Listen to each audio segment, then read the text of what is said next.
Hello, in this video I am going to show you how to position items using a stack.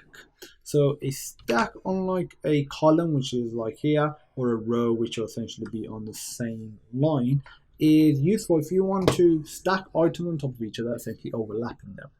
And you might think why you might want to do that.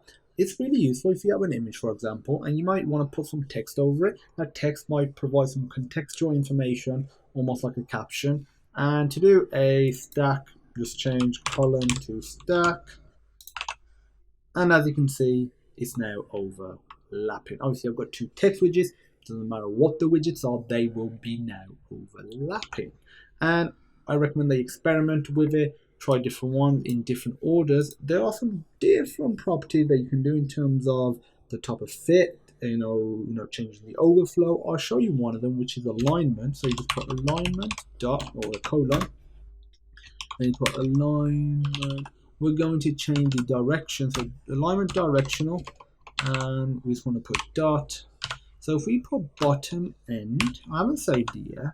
As you can see, this is on the top left. So if I save it, it's all anchored to the bottom right.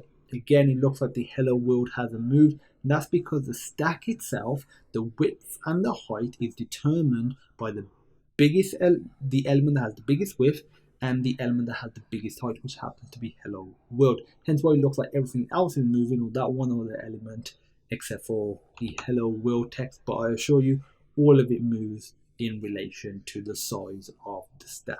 So that's it. Nothing, much more to it than that. If you have any questions though, feel free to pop me a message. And as usual, I look forward to seeing you in the next video.